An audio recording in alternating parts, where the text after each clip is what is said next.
This is Abe Friedhanser from Awards Watch, and I'm so thrilled to be speaking with one of the nicest and busiest actors working in TV today, Giancarlo Esposito. How are you, Giancarlo? I'm doing well. It's great to be with you today.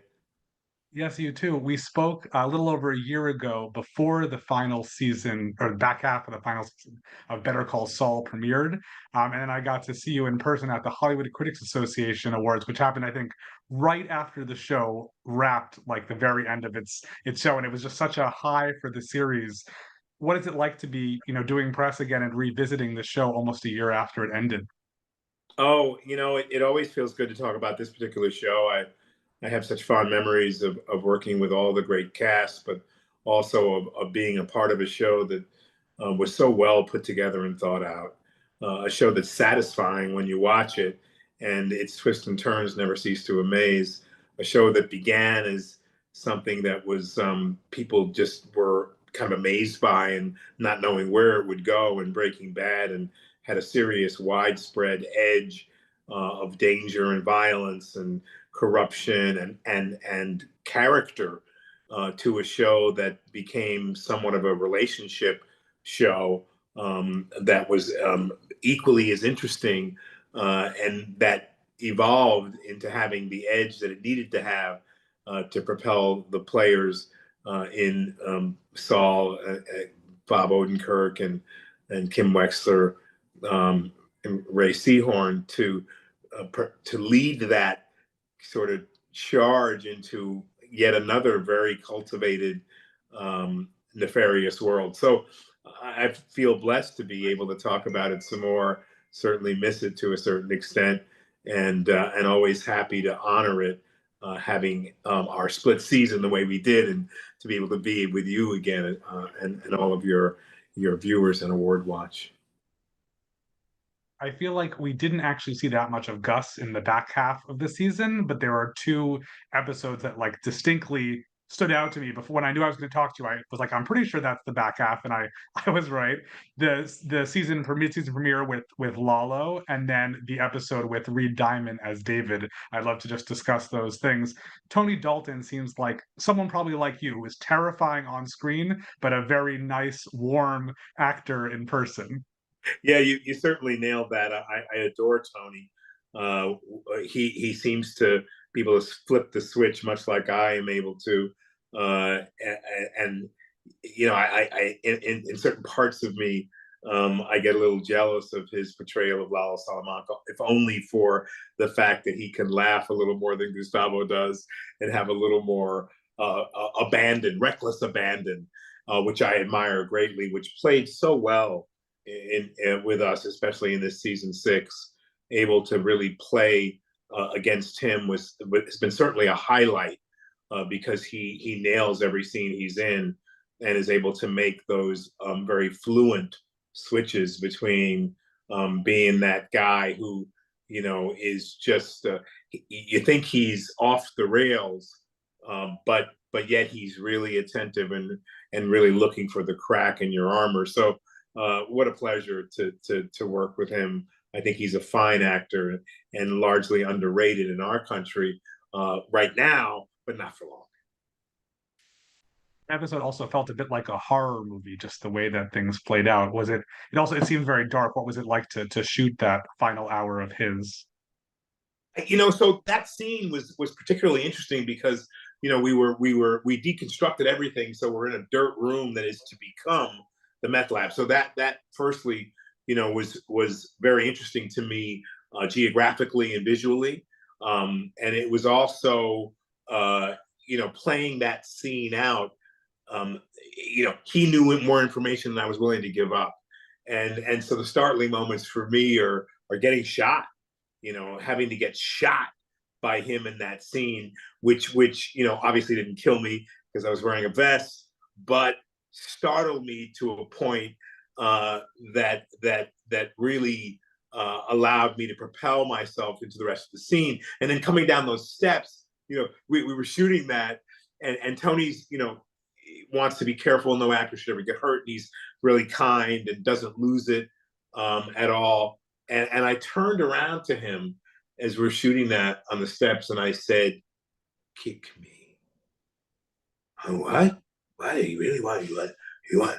I said, kick me and kick me hard. And so Vince kind of heard that and went, wait, what?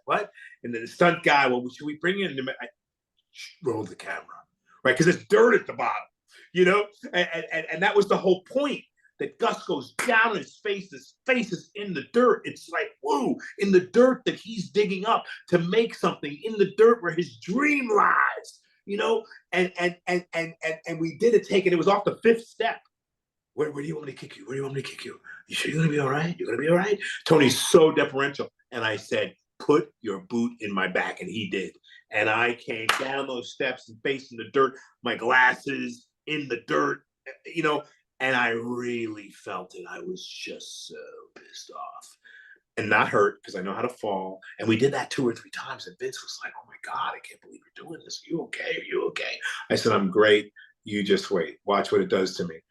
In the rest of the scene, and of course, the Vince had explained the whole scene. It was so beautifully visual and graphic. The lights are going to go out. And it's going to be like those flashes, like sort of like the French filmmaking of of this year, where you see pieces of it and people are in different positions. I said, "This is brilliant. I love it. I love it. I love it." So, to me, it all played into the thought form that the guy, go back a few episodes, had this thought, and you saw him. I think Ray Seahorn directed that episode, or was it Melissa? No, Melissa directed that episode. Bernstein, where you see Gus leave and he has a gun. You see him put it there, and you see him come back, and there's no gun there. It's very subtle, and he went to the lab. All of that played into this guy's thinking ahead of any permutation of what could happen, but. You didn't see him place a gun here, there, and everywhere. He knew which one was going to happen. And so I love that scene in that episode.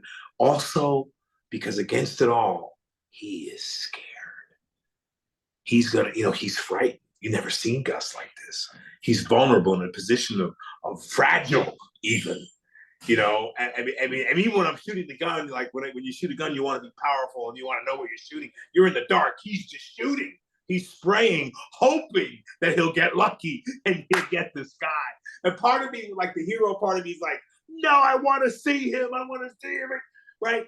But it's the perfect ending for Lalo, and it's the perfect. He did it. Like there's one man that's going to stand coming out of this room. It's like an old Western, and I loved it. It's really nice. I think the way that we say goodbye to Gus obviously is different because we said goodbye to him in a much more explosive way in Breaking Bad already. But I mean, Reed Diamond is another underrated actor who I remember first seeing him in The Shield. And I think he has just as insignificant a part in many ways. He's just in the first, episode or two.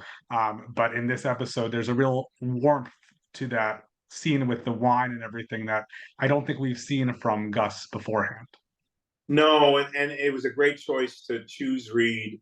When an actor I'd worked with 25, 30 years ago, I believe it was Homicide: Life on the Street, and going, Reed Diamond, Reed Diamond, Reed Diamond. Reed when he was young, darker hair, and probably the same would go for him if he looked at me. We were different people and knew him in a different situation. And so to be able to look into an actor's eyes who you knew, and he's turned into a gloriously beautiful human being, but also a beautiful man, but all gray and completely different, but still lean and high and tight. And I just went, wow. I looked at him and I could go for that. I could talk to him. He's an intelligent, bright, beautiful spirit.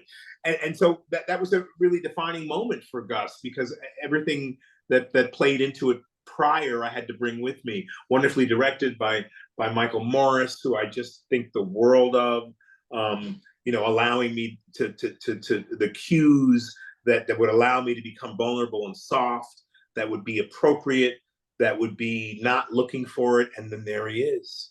And then he's offering me the wine that I love, and he knows about it. He represents the whole world I want to return to. And he represents a human connection. Like, so the light, comes back for Gus. You literally see his light. And you see, if you're an audience member, I'm hoping you'd feel through my performance, oh, that's a really nice guy. He's all right. he's pretty cool. And it continues in the hope, you hope for him. That's the beautiful thing about this. This is one of my favorite scenes because I had to find a way not to overdo or underdo, but be right in the pocket, which is what we always want as actors, but to also be interested, help to have Reed, hadn't talked to him a lick in years, but just to have a familiar kind of feeling. And we didn't play it into that pocket that would be obvious. It was just the human connection, and then to watch that light disappear again. Like not now, not here, not time. And to not even thinking how the audience would feel, but being saddened that Gus doesn't have, oh, you wanted to have something human and real, but no, not yet, not the time.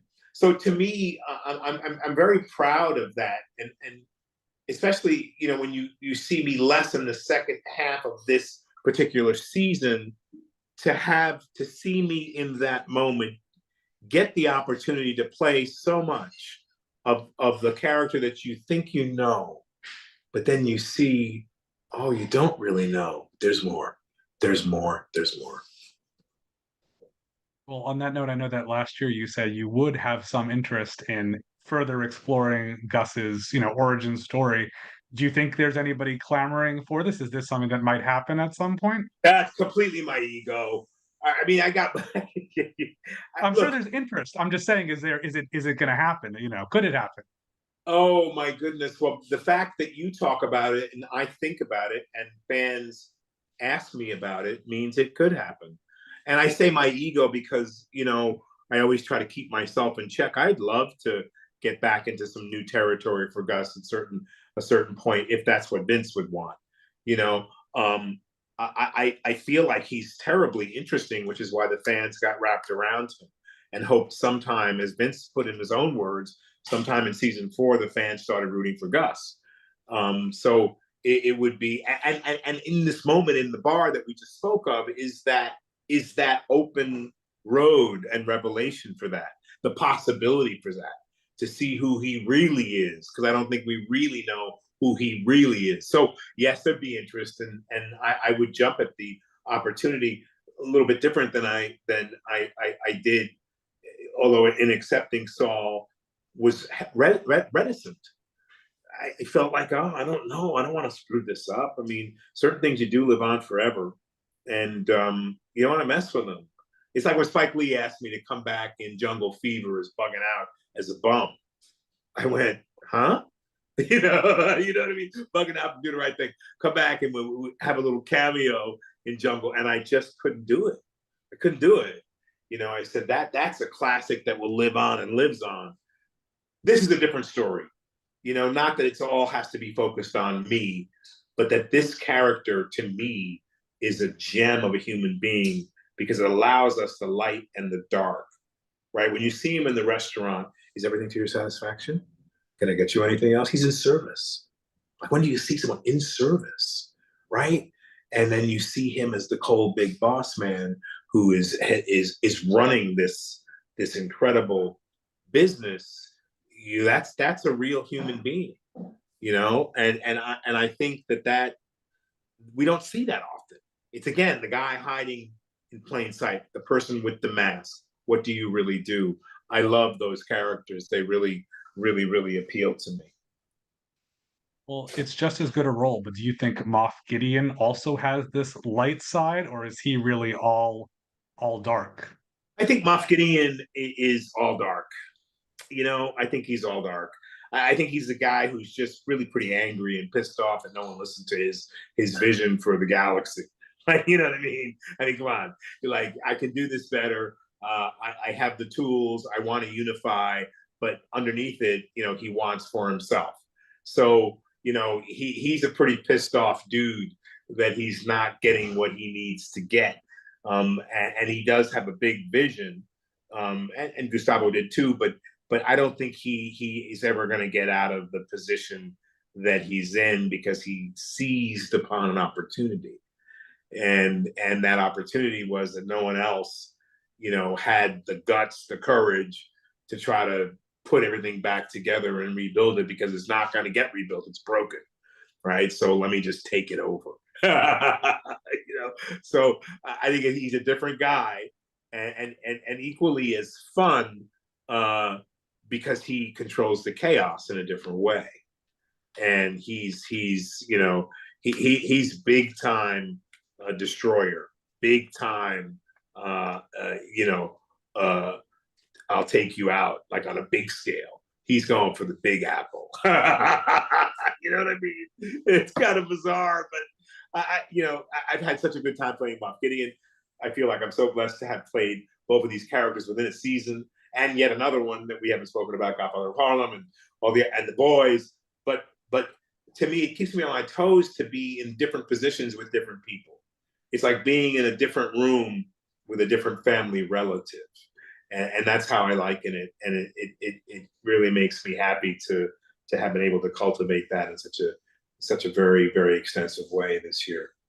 Well, you mentioned Godfather of Harlem and the boys, but you're so busy you forgot the other project I wanted to ask you about, which is Kaleidoscope.